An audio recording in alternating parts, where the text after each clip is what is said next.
오늘 말씀을 보시면 하나님의 은혜를 독점하려다가 그 은혜와 멀어지는 그러한 경우를 보게 됩니다. 여기서 은혜를 독점하려고 했던 사람은 모세입니다. 어제 우리가 말씀에서 살펴보았듯이 하나님께서는 이스라엘 자손들을 산기슭에 머물게 하셨습니다. 더 이상 하나님께 접근하지 못하도록 경계를 세우게 하셨습니다.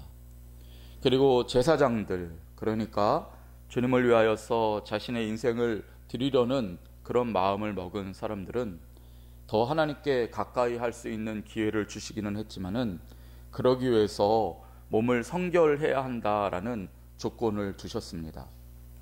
그렇다면 주님께서 바라신 것은 무엇이었을까요?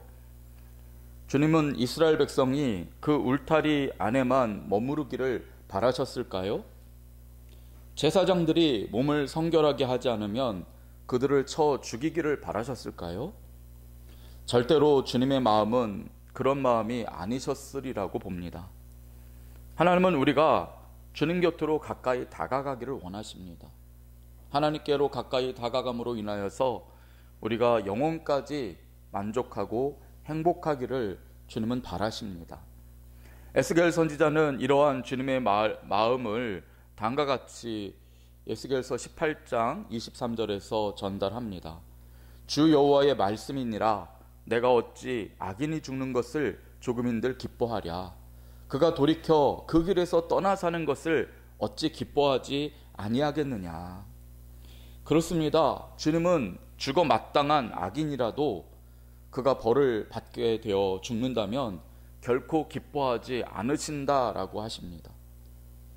죽어 마땅한 악인이라도 돌이켜서 주님께로 가까이 할 때에 주님은 기뻐하신다 분명히 말씀합니다. 악인이라도 그러신다면 주님의 자녀인 이스라엘 자손들에 대해서는 오죽하시겠습니까? 주께서는 모세뿐만 아니라 더 많은 사람들이 주님 곁으로 다가오기를 간절히 바라셨으리라 믿습니다. 그런데 모세는 이러한 주님의 마음을 오해하고 있었다라고 봅니다. 본문 23절을 보면 이렇게 기록되어 있습니다. 모세가 여호와께 아뢰되 주께서 우리에게 명령하여 이르시기를 산 주위에 경계를 세워 산을 거룩하게 하라 하셨사온즉 백성이 시내산에 오르지 못하리이다. 모세는 뭐라고 말합니까? 하나님께서 산을 거룩하게 하라셨다라고 합니다. 하지만 아무리 성경을 찾아봐도 주님은 산을 거룩하게 하라고 말씀하신 적이 없습니다. 다만 무리의 수준에 머무르는 이스라엘 백성들이 그저 하나님 구경하려고 밀고 들어오다가 자기들끼리 압살을 당하여 죽을 수가 있기 때문에 그들에게 경고하라고 말씀하셨습니다. 신의 산을 거룩하게 한다는 말은 아예 있을 수가 없는 말입니다. 왜 그렇습니까? 산은 그저 산일 뿐이기 때문입니다. 신의 산과 옆에 붙어있는 호렙산도 마찬가지입니다. 호렙산은 한때 하나님께서 모세를 만나시기 위해서 40년 동안이나 큰 불을 떨기나무 가운데 지펴 놓으신 산이었지만은 지금은 하나님께서 그 호렙산이 아닌 신의 산에 강림하셨으므로 그저 호렙산도 평범한 산일 뿐입니다. 그 산에 어떤 영험한 기운이 있거나 특별한 무엇이 있기 때문에 주님이 그 산에 강림하신 것이 아닙니다. 그런데 모세는 어떻게 합니까? 신의 산을 특별 경계 구역으로 정해 놓습니다. 아무나 오를 수 없도록 조치했습니다. 그대로 지금까지도 신의 산은 수많은 사람들에게 뭔가 영험한 기운이 있는 산처럼 인식이 되고 다른 산과는 다를 것이라고 하는 헛된 믿음을 심어주고 있습니다. 어쩌면 이러한 일들은 신의 산만 그런 것은 아니지요. 우리 민족에게는 백두산이 그런 대우를 받고 있다고 생각이 듭니다. 백두산은 민족의 영산일까요? 사람들이 말하듯이 백두산은 다른 산과 달리 뭔가 특별한 영험한 무엇이 있을까요? 물론 백두산은 우리나라에서 가장 높은 산이고 그 규모가 엄청납니다. 중국까지 아우르고 있지요. 그리고 알아보니 이 백두산은 언제라도 화산 폭발이 일어날 수 있는데 그 규모는 지구상에 있는 모든 화산 중에서 압도적으로 크다고 합니다. 만약 백두산이 폭발하면 지구에 있는 모든 원자탄의 1000배에 달하는 위력이 되리라고 학자들은 계산하고 있습니다. 그런 점을 생각하면 또 우리의 또 단군이 내려와서 백두산으로 내려왔다, 뭐 이런 이야기도 있고, 그런 것들을 생각해 보면 백두산이 대단하다는 생각이 들기는 합니다. 하지만 아무리 백두산이 대단해도 이 산은 주님이 지으신 수많은 산들 중에 작은 산일 뿐이며 온 우주를 지으신 주님 앞에서는 먼지보다 작은 산일 뿐입니다. 그럼에도 사람들은 백두산은 다르다느니, 영험하다느니, 민족의 영산이느니 이렇게 말하지 않습니까? 이런 것을 볼 때에 사람들은 무언가 자신을 압도하는 크기가 있거나 또는 그럴듯한 외양이 있거나 눈을 혹하게 하는 무엇이 있으면 그것에 뭔가 대단한 것이 있다라고 착각하고 영적인 의미를 부여하려는 습성이 있다는 사실을 알 수 있습니다. 그렇기 때문에 사람들은 웅장한 신전이나 거대한 동상이냐 또는 화려한 건물에 압도당하면 그 느낌을 은혜라고 착각하는 것입니다. 이러한 인간의 어리석음을 잘 이용한 사례가 유럽의 거대한 대성당들이라고 저는 생각합니다. 지금은 대부분 관광용으로 전락한 이 성당에서 지난날 사람들은 높이 솟은 성당 지붕에 그려진 그 성경의 그림들을 보면서 또 거대한 십자가 앞에서 또 화려한 스테인드 글라스에 압도되어서 그 느낌을 마치 은혜라고 착각합니다. 그런 압도된 느낌을 하나님을 뵙는 것이라고 그렇게 믿었습니다. 하지만 그것은 믿음이 아니었고 은혜도 아니었습니다. 예수님 시대에도 그랬습니다. 이스라엘 백성들은 헤롯 대왕이 건설한 성전을 보면서 그 막대한 유용을 자랑하면서 그것을 하나님의 영광이라고 착각했습니다. 헤롯 성전이 얼마나 크고 멋지게 지어진 성전이었던지 이스라엘 백성들은 그 성전을 짓기 위해 헤롯이 자신들에게 막대한 세금을 부과했다는 사실도 아랑곳하지 않았고 헤롯이 얼마나 많은 사람을 살해한 폭군인지도 따지지 않았습니다. 그 어리석음이 모든 사람들에게 있습니다. 그런 점으로 보면 모세도 마찬가지였습니다. 모세는 하나님이 강림하신 시내산을 거룩하다며 백성들이 감히 접근할 수 없도록 만들었습니다. 그러자 마음속에 두려움이 잠재되어 있던 사람들은 그 두려움이 발화하기 시작합니다. 시내산에 함부로 접근했다가는 벼락을 맞을 수 있다거나 큰 화를 당할 수 있다라고 하는 근거 없는 공포심을 가지게 됩니다. 그 결과 이스라엘 백성들은 이 시내산은 물론이고 인간이 하나님께 가까이 간다는 꿈조차 꾸지 못하게 됩니다. 이스라엘 백성들의 하나님에 대한 두려움은 거룩함이라고 포장이 되었습니다. 그러기에 그들은 하나님의 이름을 부르는 일조차 두려워서 나중에는 주님의 이름을 잊어버릴 정도로 주님과 멀어져 갔습니다.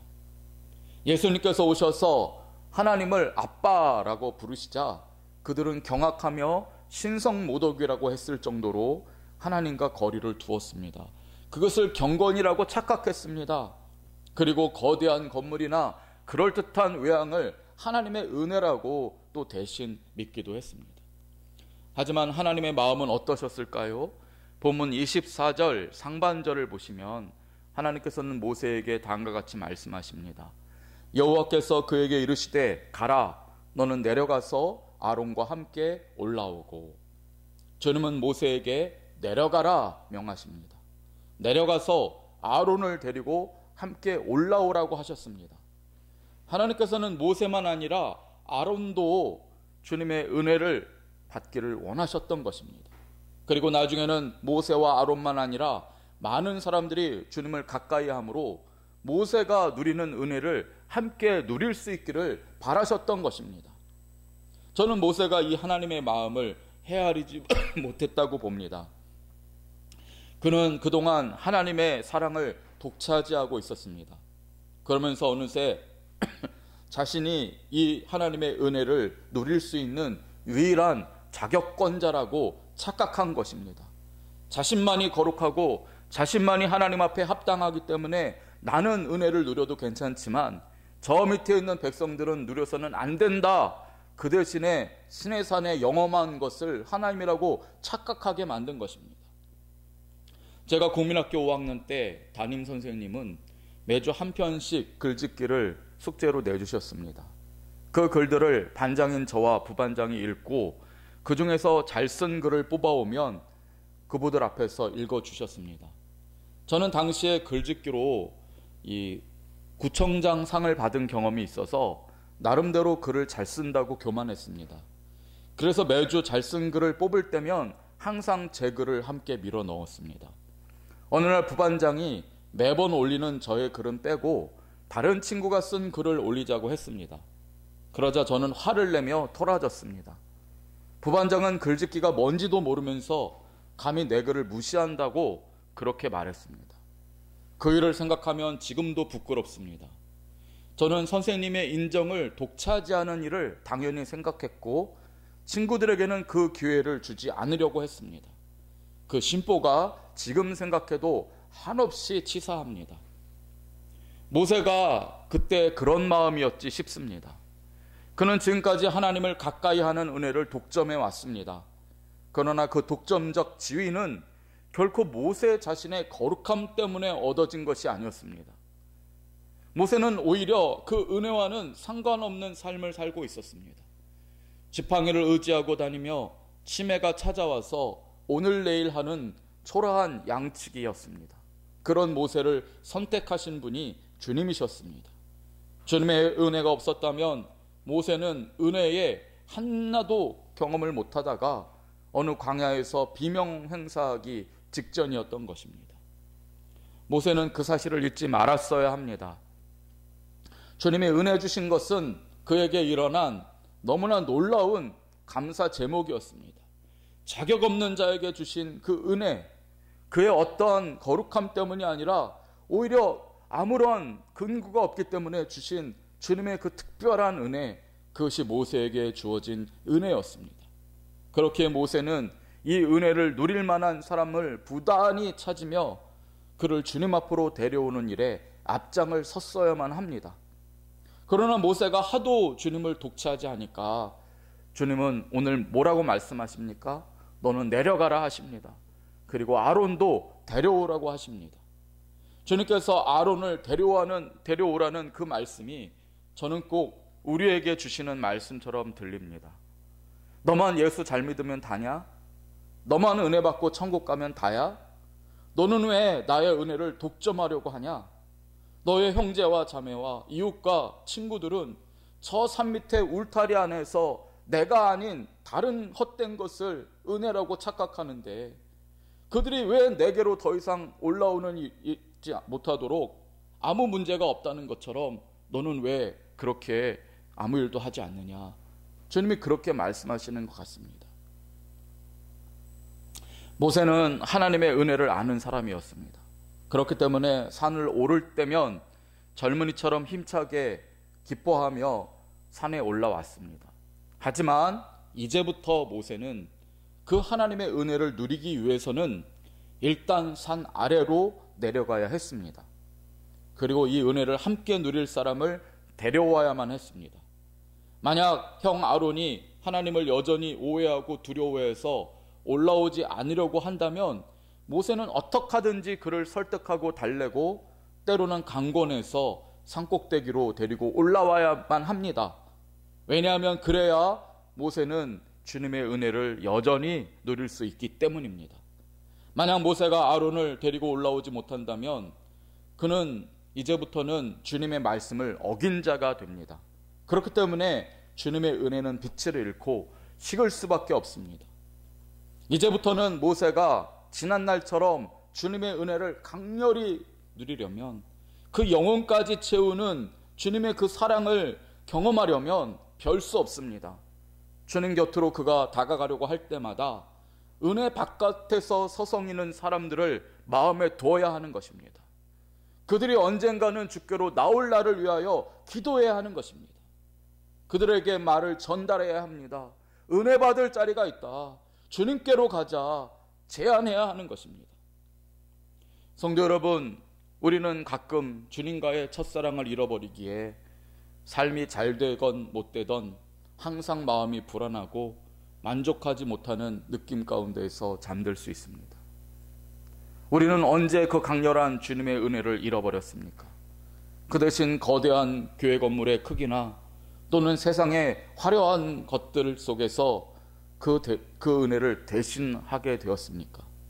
그때가 언제인지 왜 그렇게 되었는지는 우리 각자의 사정에 따라 다르겠지만은 우리가 주님의 그 강렬한 은혜, 그 크신 은혜를 다시 회복하는 방법은 모두가 동일하며 분명하다고 저는 생각합니다. 그것이 무엇입니까? 여전히 하나님을 알지 못하는 사람들을 우리 마음으로 두는 것입니다. 나만 은혜 받지 않고 그들도 주님께로 다가갈 수 있도록 전하는 것입니다. 그들을 위해서 기도해야 합니다. 주님 앞에 나아갈 때마다 그들을 향한 그 강렬한 구령 열정을 가지고 나올 때 주께서는 우리를 감동케 하시고 우리에게 뜨거운 은혜를 베풀어 주시고 하나님의 그 강렬한 사랑으로 우리 영혼을 채워주실 것입니다. 오늘 모세에게 주님은 말씀하십니다. 내려가라. 그리고 은혜 받을 자를 데려오라. 이 주님의 엄중한 명령을 오늘 저와 여러분에게 주시는 명령으로 받들고 기도하시고 그리하여 주님의 성산에 오를 때마다 강렬한 주님의 은혜 안에 거하는 저와 여러분이 되시기를 주님의 이름으로 축원드립니다. 아멘. 기도하겠습니다. 주님, 첫사랑을 잃어버리고 세상에서 이리저리 많은 것들을 얻었다고 할지라도 여전히 마음 한 구석이 불만이고 불안한 저희들을 불쌍히 여겨 주옵소서. 아버지, 우리가 주님 앞으로 가까이 다가갈수록 세상에 줄 수 없는 평안과 기쁨이 있는 줄을 믿사오니 주님 그 은혜의 장중에 붙들어 주옵소서. 그 일을 위하여서 이제 세상이라는 곳으로 내려가서 잃어버린 영혼을 보게 하여 주옵소서. 그들을 향한 주님의 안타까운 마음으로 기도하게 하여 주옵소서. 때를 얻든지 못 얻든지 그들에게 복음을 전하게 하여 주옵소서. 그들을 향한 뜨거운 마음으로 세상을 살다가 주님의 전에 올라올 때마다 주께서 우리 가운데 내려주시는 강렬한 은혜를 누리게 하여 주옵소서. 간절히 주님을 만나고 주님의 은혜 가운데 거하기를 강력하게 소망하며 예수님 이름으로 기도드립니다. 아멘.